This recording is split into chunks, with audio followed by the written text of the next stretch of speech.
afternoon, evening, morning, everyone, depending on where you are in the world, in this wonderful, incredible world we live in. I'm Kate Harland from Learning Network NZ.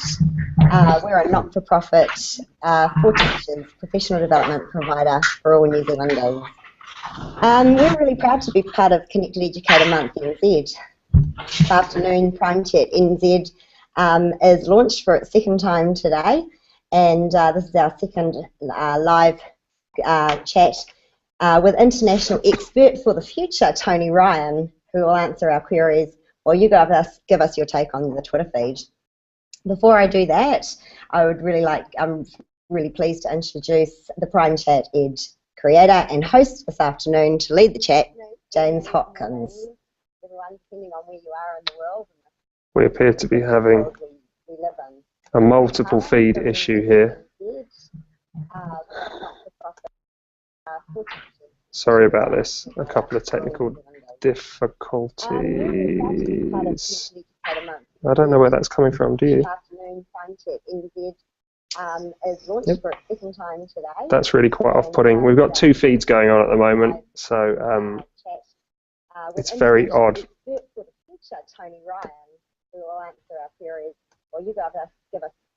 Okay, I've managed to cancel it and close it up and close it. Sorry about that, the technical difficulties.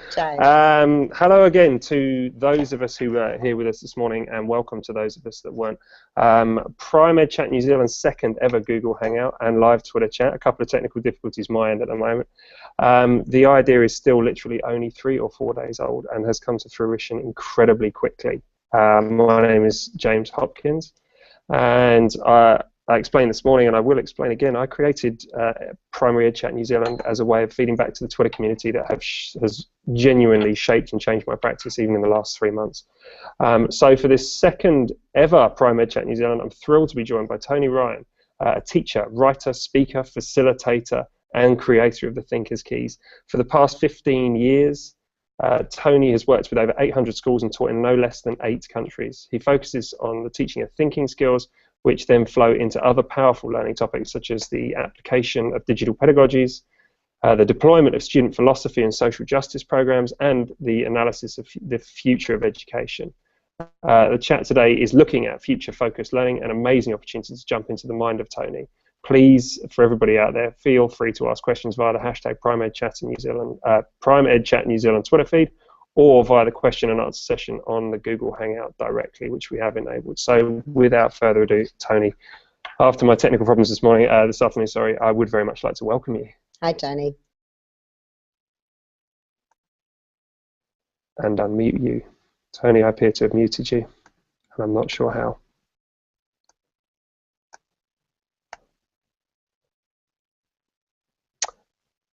At the top of your screen, Tony, is when you scroll over your mouse, is your microphone muted?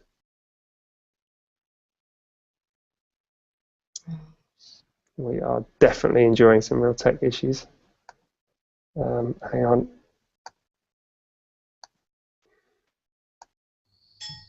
And you're live. Tony. Sorry, Tony, I've unmuted you. No, that's fine. I've had worse done to me.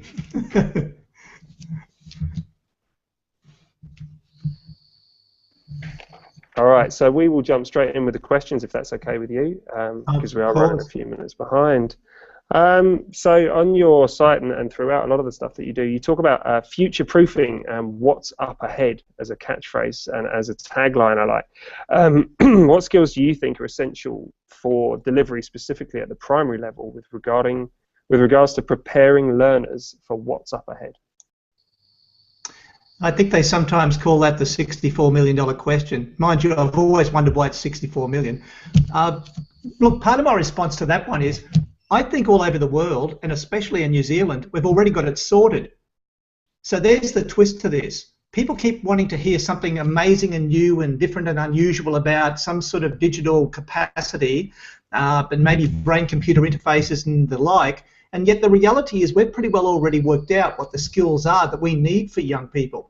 You know, like we call them competencies, you know, like they're available in every curriculum around the planet. I think the question, James, is not what are they, but how are they put into place very competently.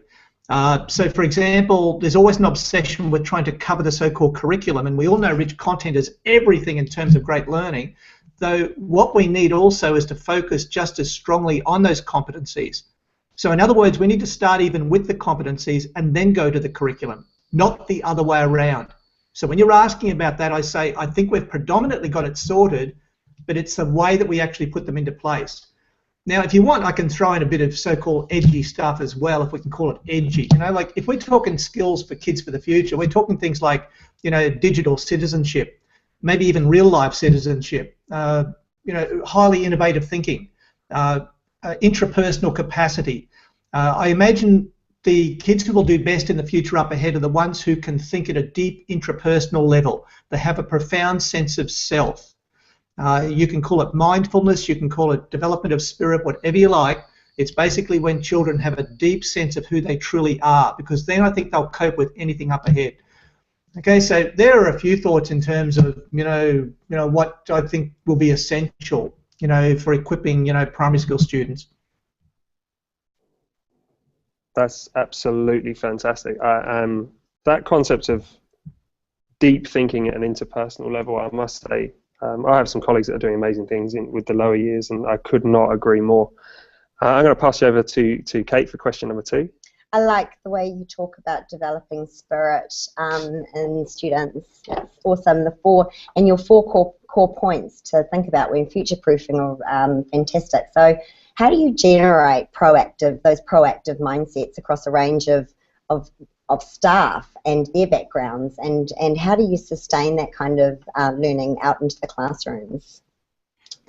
Okay. Yeah, okay. Lots of dimensions to that question as well. It depends on how far you really want to go. So, for example, if we're talking people's attitudes to life, you know, that's one thing. If we're talking the culture in a school for paying respect to the future and getting the best out of kids and the teachers, maybe that's another thing again. I'm fascinated by the choices people make in terms of all of this. So, for example, we all know that schools are the most amazing places when everyone is full of energy and vitality and they do amazing things.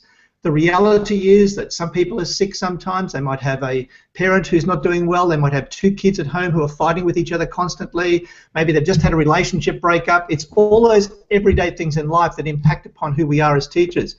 So, look, everyone sees the world through their own eyes. You know, some people will see it as the most wonderful place, and others will see it as not that fantastic. I need to point out here, the world is a beautiful mess. It always has been, it always will be. So taking that into account, at a bigger picture, let's work out how we do build up that energy, given your question. You know, like proactive mindsets. I'd say, you know, one of the most practical ways of looking at it all, Kate, with that question, is to develop what we call a professional learning community. And it's where people are totally obsessed with learning at every opportunity. Now, I think this is a paradigm that's moving in education at the moment, from one previously where we thought that professional learning occurred on set periods of time, maybe 8 days a year or 3 or 15. But then we saw the rest of our time as just solid hard work where we just simply do the same old, same old. Well, it's not that way anymore. We need to be obsessed with learning at every moment. So before, when I mentioned that notion of the intrapersonal, I could also talk about the meta self, where you can step back and watch you with what you're doing all the time. Now, that's one important thing to teach children, how to be so aware of themselves that they can step back and see themselves. Adults need to do the same. So to me, one of the most amazing teaching capacities is your ability to step back and watch you, and you're constantly fine-tuning on how you can keep improving and refining what you do all the time. So you see, when you talk about that sense of a proactive mindset, to me it's one where you're learning constantly, you're refining, you're developing, you're co-creating, you're improving all the time at what you do, every moment, every day. And when everyone in a school is doing that, then you see the most amazing energy. Now, I can give you like lots of different thoughts and ideas on that in terms of how to do it. Like sometimes, bluntly, I almost put the guilt complex on teachers. And I do this carefully because they're already overworked and swamped. But here's the guilt. If you are not a learner yourself in this profession, you're a hypocrite. I can't put it any other way. You know, you cannot be involved in this profession where you're telling children to get inspired about their learning when you're not doing it yourself. So, quite bluntly, it is hypocritical to be involved in this profession when you are not totally immersed in doing it. Okay, so there's one of my upfront points. I mean, from there you can lead into lots of other things, like even just the inspiration factor in what you do each day. Okay, this is a bit glib, but sometimes I ask teachers to even rate themselves on their level of inspiration in terms of what they do on a daily basis. So it works something like this, rating of 1 to 10. And it's the rating you give yourself when you climb out of bed in the morning, you know, on the regular Tuesday. So a rating of 1 basically means you would do anything whatsoever to stay in bed and not get out, because the thought of going to school that day just absolutely tears at your soul. A 10 out of 10 would be where you bounce out of bed in the morning because you are so inspired about going off and changing lives that day. And so I ask people what their rating is, and it's very revealing in terms of what comes out, as long as people are being honest with themselves. Because you have to be up there. You've got to get your energy together in terms of working with kids. They desperately need that. In fact, this is why teaching can be so tiring, because you've got to keep giving that sort of energy all the time. So, you know, when you talk things like a proactive mindset, it's all of this and more as well. It's even looking at what we know about what an effective school is. Like, this is clearly documented. You know, it's things like having high expectation and having great leadership and, you know, having a sustained monitoring of student progress. You know, we know all this sort of here. Unfortunately, we also know that the difference between a good and a bad teacher in primary school in a year is in fact a year. In other words, if you're a really poor teacher, you'll only get through 6 months of work in a year. If you're an astonishing and amazing teacher, you'll get through 18 months of work in a year. 6 months to 18 months in 1 year. This is why everyone has got to have such a proactive mindset about what they're doing in schools each day. And there's just a few responses to your question. I don't suppose you've got any ideas of sustaining that resilience in order for teachers to be able to do that. Look, when we're talking sustainability, sustainability comes from just steadily maintaining certain practices each day. It's amazing how much you can alter your attitude to life just by adopting simple, small things each day. So sustainability, for example, can be supported by having a clear process of what to do in the first 5 minutes of your day at work. You know, that first 5 minutes can often make or break your day, and it helps you to keep going with other things you wanted to do. So, for example, do not go near someone who complains in that first 5 minutes of the day. You know, don't find something going incorrectly. Find someone who has got lots of energy and loves to help you to feel good about being there. In fact, I reckon we need to pay someone to stand at the school gates where teachers drive in each day. And when they come in, the teacher has to wind their window down on their car, and this person will then boost them up in some way. So they'll tell them how gorgeous they look in their outfit, or something wonderful they did the day before in a classroom. You know, just something like that to build up that sort of energy. And that helps in terms of sustainability. It helps you to keep things going. But here's a blunt point in terms of resilience and sustainability. It's all to do with your thinking. It's always your thinking. Your thinking is your life. It's who you are. Whatever you think about all day long is in fact your very life. So it's critical that you focus on what you're thinking about. So I often, for example, teach children how to self-talk or think talk or brain talk, call it whatever you like. And it's where they learn how to say words inside their head without moving their lips or making a sound. So you might write up some words like, I'm a top worker. And they all have to sit there and just think those words at normal speaking speed. And it's a first step in being able to do self-talk, which then can lead to you taking control of your thinking and building up your resilience steadily. Because resilience comes from the millions of thoughts you give yourself. If you keep going, I'm hopeless, I'm a loser, I can't do this, it steadily eats away at whatever you would call your resilience. Conversely, if you are thinking affirming things about yourself, that builds up slowly on your resilience. Okay, so there are a few quick thoughts in terms of so-called resilience and sustainability and keeping things going. Thanks, Tony. I love those ideas. I want someone like that when I arrive at work every day. It certainly would be quite nice. Well, you know, it's fantastic to have someone else who does it, and we all know that. You know, you are the sum total of the people you're with all the time, except you're one of those people too. So the ultimate person in terms of helping yourself is you. Okay, it's who you are. This is what I love about the New Zealand curriculum for the Kiwis who are listening in on this. You focus so strongly on managing self. And that is critical. You know, it's one of your key competencies. I love it. I haven't directly seen that so bluntly portrayed in any other curriculum on the planet. You know, kids need this. They know how to manage self. It's one of the great secrets to life.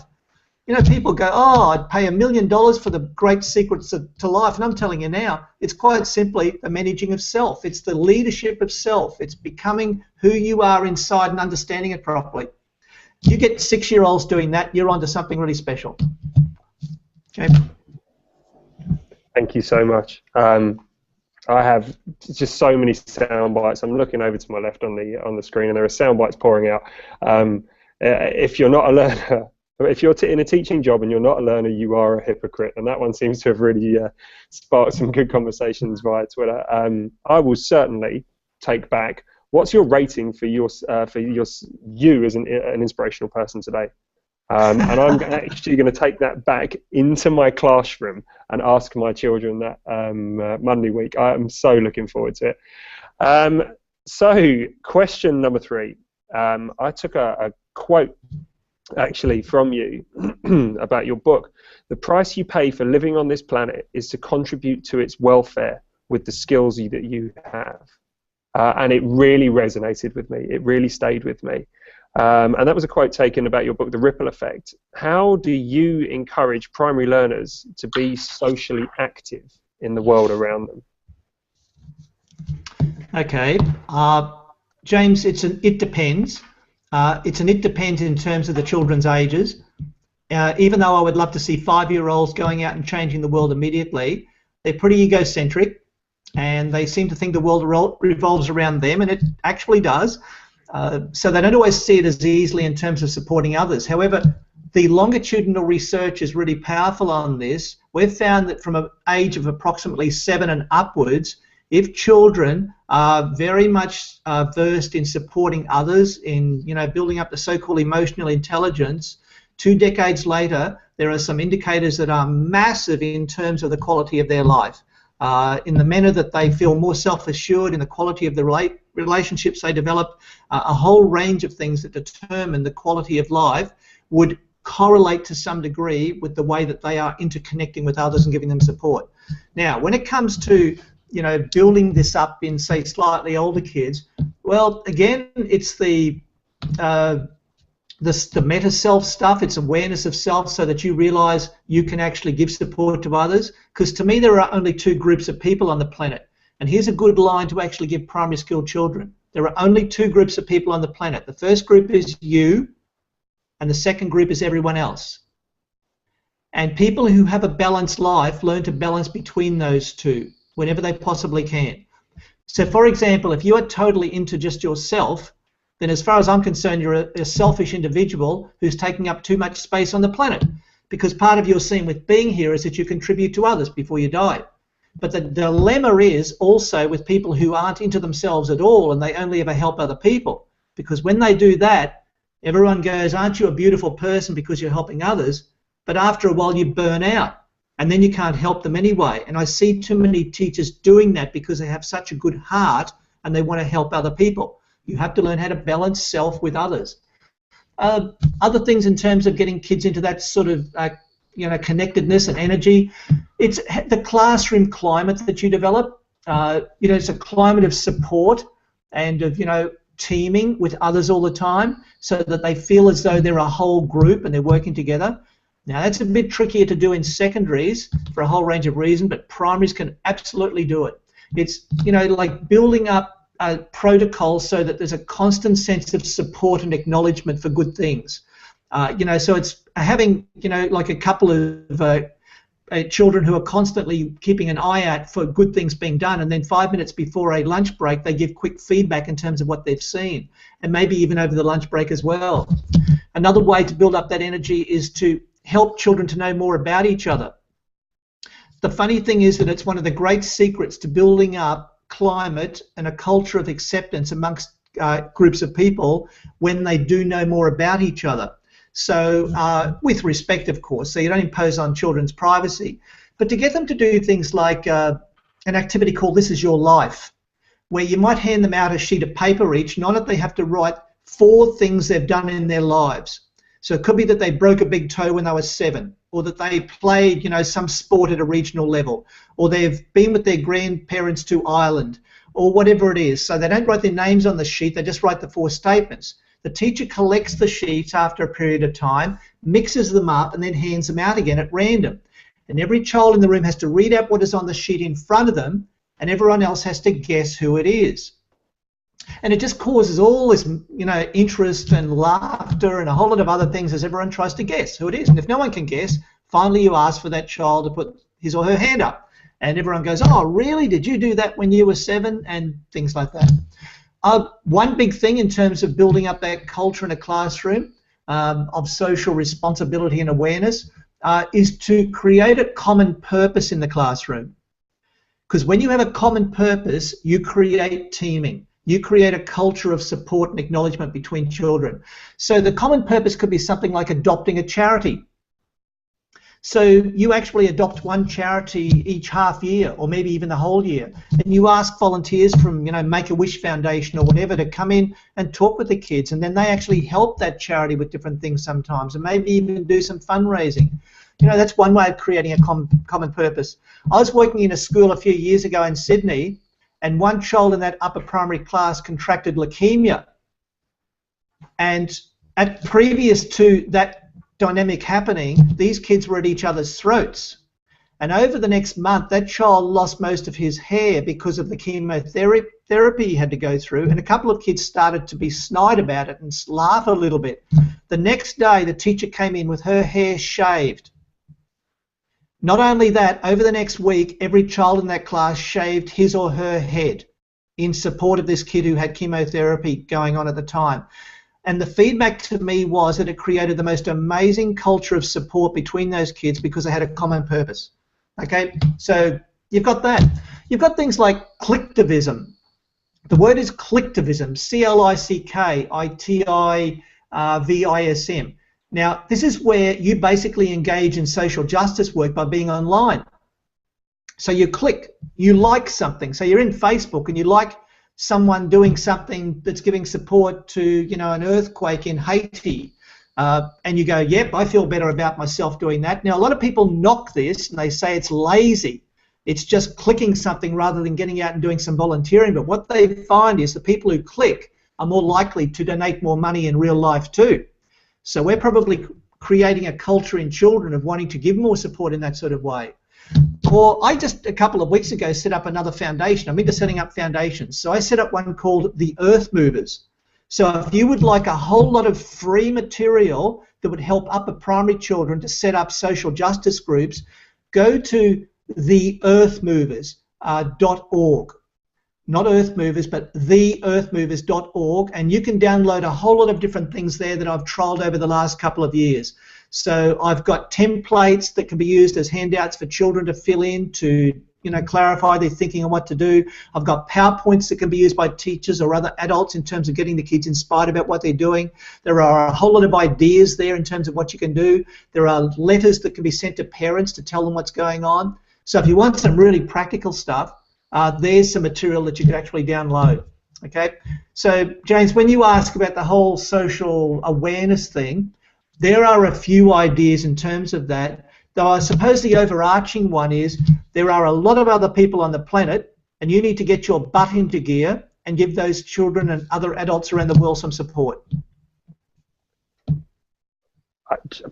I'm very rarely speechless, and I'm almost speechless actually. I wish you could see Kate and I are both scribbling furiously, and there are bits of paper all over the place trying to take taglines. I can see them popping up on the Twitter feed. I know Steph Kitto has just answered with her 5- and 6-year-olds. She tries to get them to step into someone else's shoes, and drama is always a very powerful way to teach that. People are talking about engagement with the community, breaking down the walls of the classroom, celebrating together. This question seems to have really really resonated with the Twitter feed and the community out there. And I will just say thank you so much, because there was at least 3 real and usable strategies that I know teachers can literally take into their classroom next week. James, can I put in one more point to perhaps wrap up on that one as well? Very often I see people who are in control of education saying it's all very well to enact social justice work, to give support to children, to be better, corporate citizens, whatever expression they want to use. However, I often then hear the argument about what it needs to replace. So it becomes an either or. And they go, well, that means we need to cut down on some of the core skills so we can build more of this in. Can I make the point it's not either or, it's both and. You can still build in these approaches to life and learning and love and laughter and giving support to others in the middle of what you might call curriculum. It's a matter of being creative enough to build it in. So don't tell me that it's either or and say something like, oh, we have to just wait until we've done everything else before we can start doing that social justice work. It's not that at all. And in fact, I get that same line when it comes to thinking skills. People go, oh, Tony, it's all very well to teach children how to think, except I've got to get through all this curriculum first, and then I will teach them to think. And we all know what happens there, because you never have the time to do the optional extras. But it's not either or. It's both and. It's building the quality of social justice and the quality of thinking into the everyday stuff you do. Okay, so an important point in terms of that. Thank you so much. That common purpose and supporting each other is coming through massively on the feed and what people are talking about at the moment. And actually, a colleague of mine who is in that chat has just said, very simply, we need to support each other. And he couldn't be more right. I think the people who are involved in this conversation and on the feed and asking questions are already stepping in that right direction, away from that compartmentalised approach. It's fantastic to hear. Yeah, you talk with so much passion. I can't believe it. I will let Kate ask question number 4. Okay, a bit of a change of tact here. We love the concept of big data as a tool for making predictions, and how do we as teachers look at making those predictions about the shape and future of our learning environments?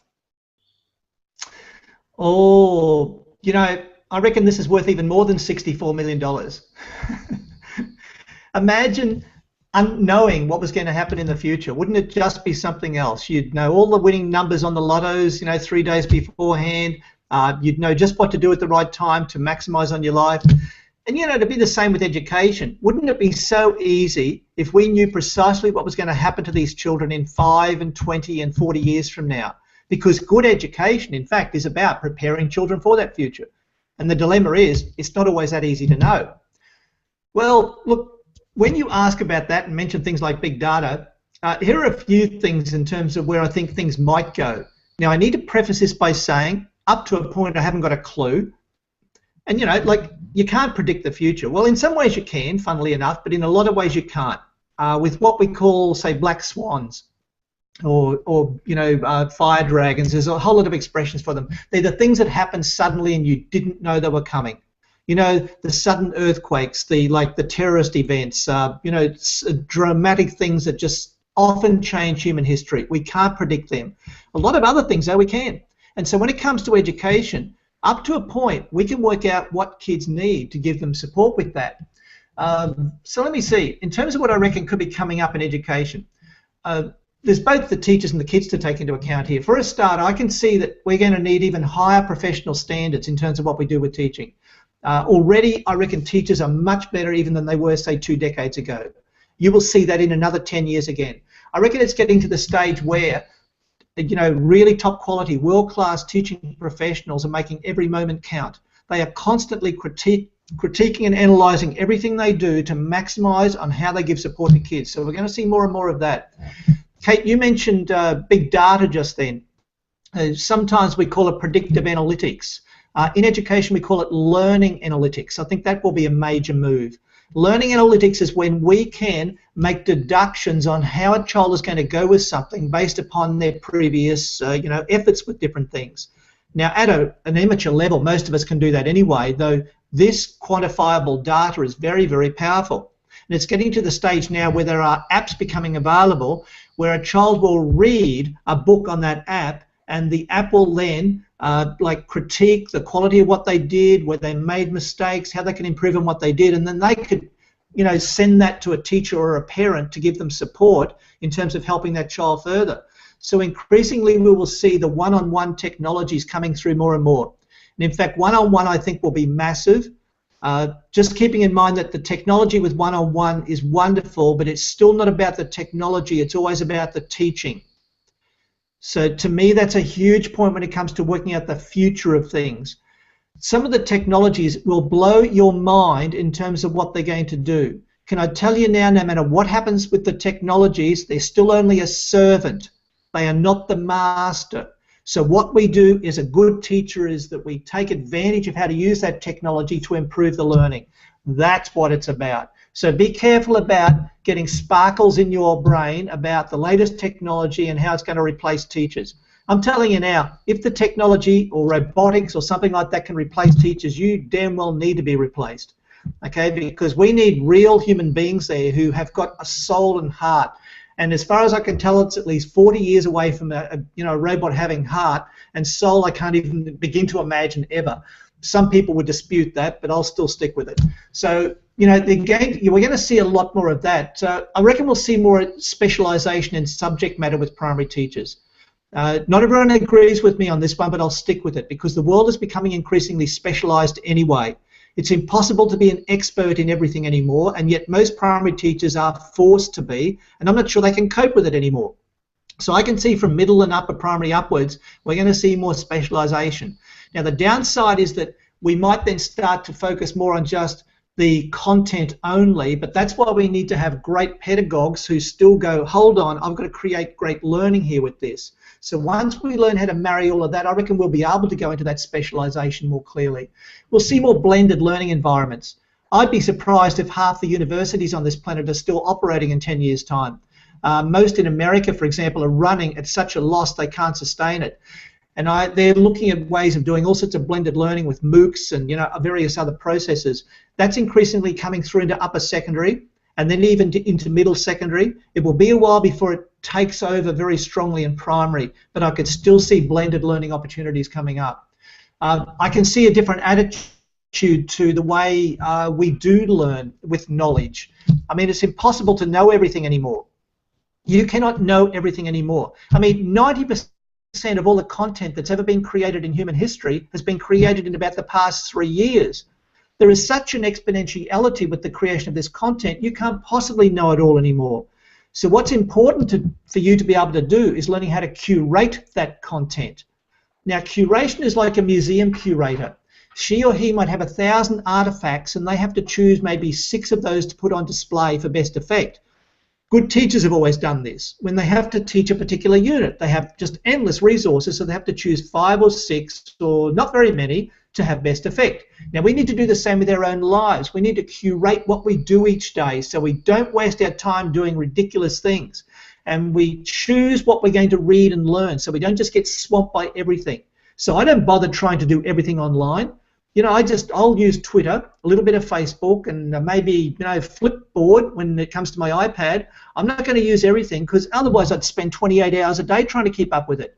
So you need to focus in. You curate your time, your life, your energy so that you just do certain things properly.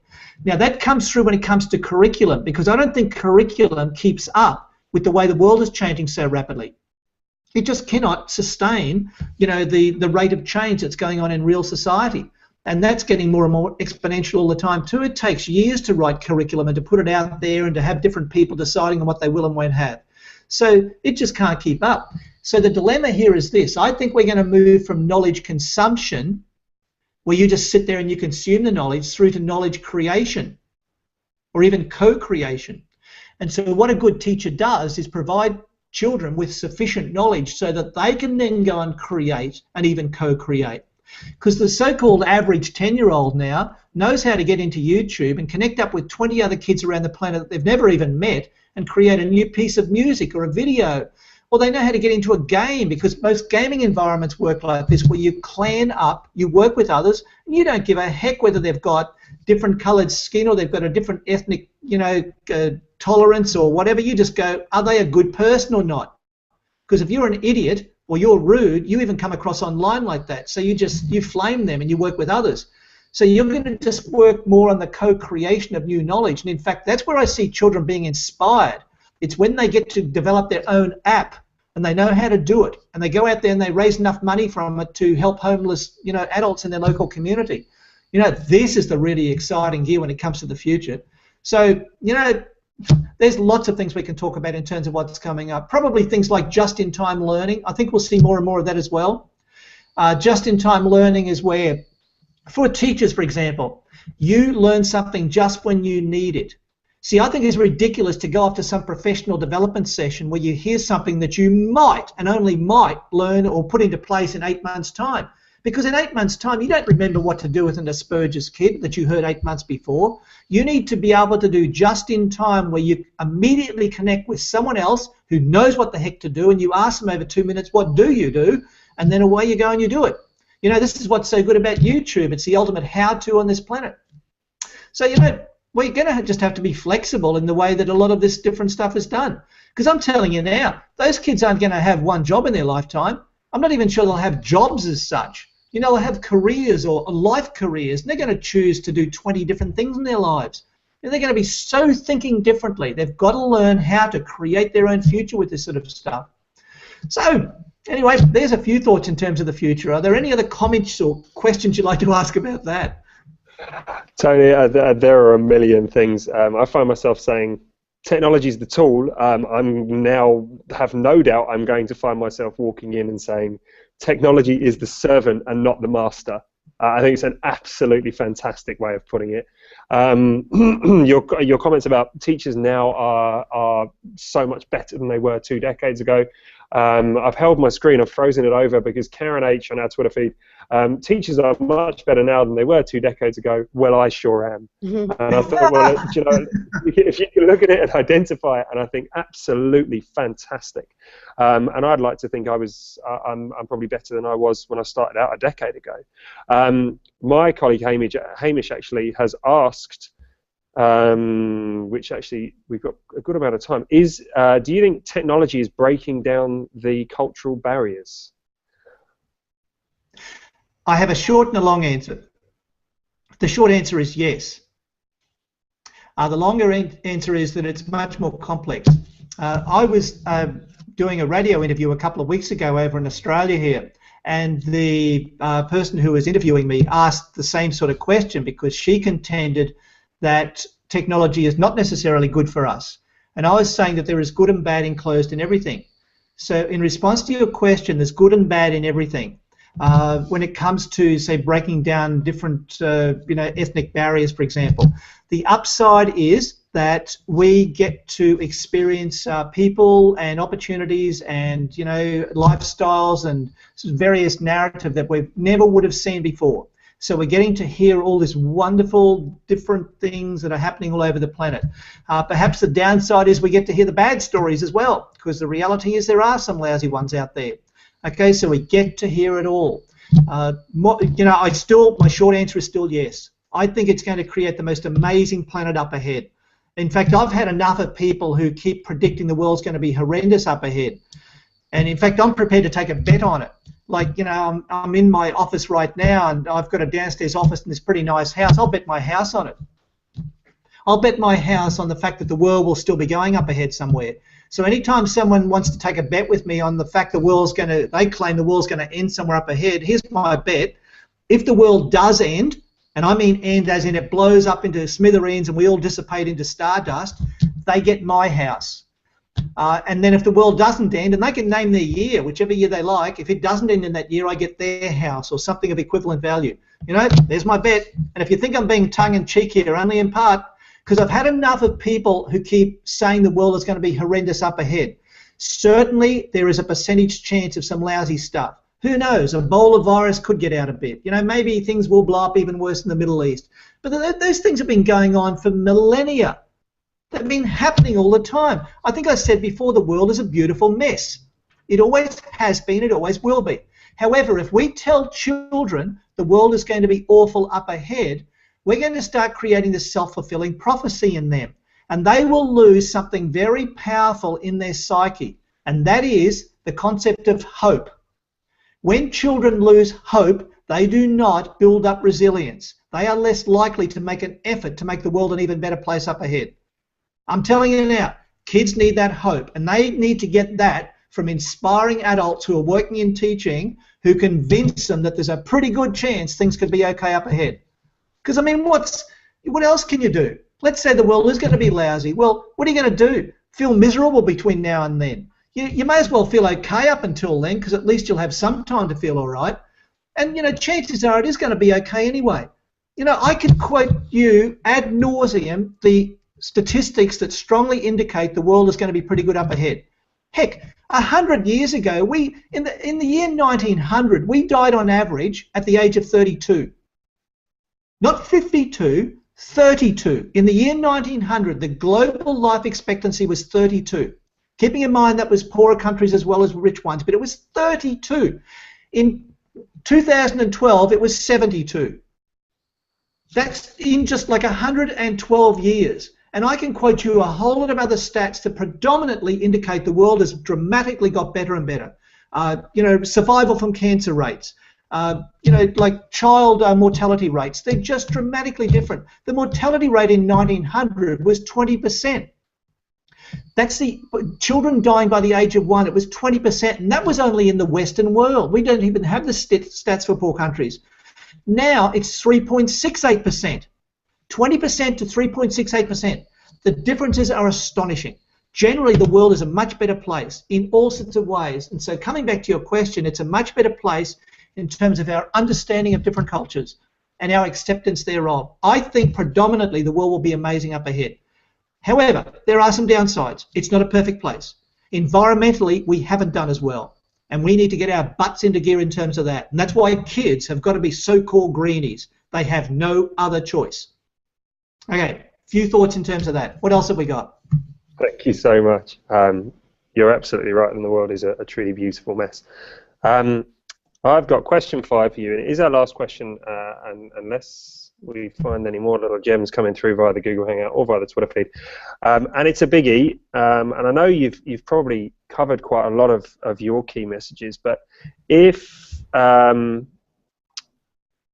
sorry, I've lost it. If you could leave every classroom with one message, what would it be? Just one. Oh, mate, I need to outline quite a few and, you know, cut my losses with it. I do something like a 5-3-1, which is a lovely curation process. And it's where, you know, I often get kids to do variations on 5-3-1 where they might need to critique an article and they have to come up with the 5 key points in that article. And after they come up with the 5, you go, now cut that down to the 3 most important. And out of those 3, now cut it down to the most important. So if I was doing 4 or 5, yeah, maybe they all sort of link with each other, but it's something like this. I reckon if any teacher gives children the gift of getting excited about learning, everything else will flow from there. It's to be inspired about that innate process of learning, that it's not a drudgery, it's not a chore, it's something that transforms your life and helps you to be the most amazing person you can be. Because whoever is up top who put you on this planet wanted you to be incredible, to do the most astonishing things with your life, okay? And you do that through learning. And it's not something that happens just in the 4 walls of the classroom stuff. It's not something that happens in X number of years at school. It's something that happens in every moment of your life. So, you know, if I were saying there was one thing that the key message I most wanted, it would be that, kids to be turned on to learning. And, you know, like, there are a lot of subcategories on that one. Like, just lately I've got really excited about the concept of growth mindsets. Professor Carol Dweck's work, D-W-E-C-K. If anyone is not familiar with this, have a bit of a closer look at some of her material. She's not the only one talking about it, but I think she might have initiated it. So a growth mindset as compared to a fixed mindset.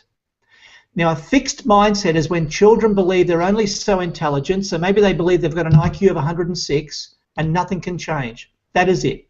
And when you're in a fixed mindset, you then get all of your accolades because of your intelligence. So teachers who fall into this pattern will acknowledge children for their smarts and for their products they create. As teachers, we need to be careful of doing that because it gets kids caught up in this fixed mindset. A growth mindset is where you realize there are no limits. There are any possibility in terms of what you could accomplish in your life. So in terms of us really perpetuating that with children, we need to support them in terms of the effort they make with different things. So this is more the resilience stuff, and it's the opportunity, and it's your choices in terms of how you can apply yourself to what you do. So it's the perseverance stuff, it's the stickability, it's your capacity to keep going with something. So as teachers, rather than just acknowledging children for the product they create, it's more important that we acknowledge them for the perseverance and the diligence the child put into creating that product. Because if you hit the kids with the former, they sort of assume they can't really change that. But if you keep focusing in on the latter in terms of the choices they can make with their attitude, then they know they can adjust that. So you see, that's all part of the learning is exciting stuff, because then they can make choices themselves in terms of always wanting to learn new things. Okay, so that's probably, you know, partly my wrap-up one on that one. It's the learning is exciting stuff. Get that across to kids. And, you know, if I'm wrapping up just on that point, just with that question, that's the modelling, again, that teachers need to do. So if anyone is listening in on this, just in case you've missed me being not overt enough about it, I'm telling you now, you have to model that learning is exciting. I reckon most primary classrooms need to start each day with the teacher going, hey, gang, I cannot tell you how excited I am about something new I learnt last night. And so just for 2 minutes, this teacher's going, you know, I was cruising along and I just suddenly discovered this new thing in science where they can now do this and this and this, and I've got to tell you lot, this is just incredible. Oh, now we're going to do our learning today, aren't we? And so then away you go. But by then you've modelled that you are so excited about learning yourself, because there's that hypocrisy stuff again if you're not. Okay, so if we're saying get kids excited about learning, the best way to do it is just to model it, that you are turned on by learning. You know, we're going to make learning sexy. We're going to make it like spicy. You know, it's something that's just a joy to actually do. That's when we'll be getting somewhere in terms of learning. Magnificent. Thank you. Thanks, Tony. It's been an incredible to talk to you this afternoon after some technical difficulties to start with. This chat's been inspiring. We've talked new paradigms, class culture, common purpose, becoming great curators, being focused. So thank you to everyone out there, and especially to thank you, Tony, to our moderator out there, Marnell, and of course thank you, James. Just like to say before I sign off that Tony is here next year at the Learning Network NZ's mid-year conference, New Times and New Literacies, as a keynote speaker.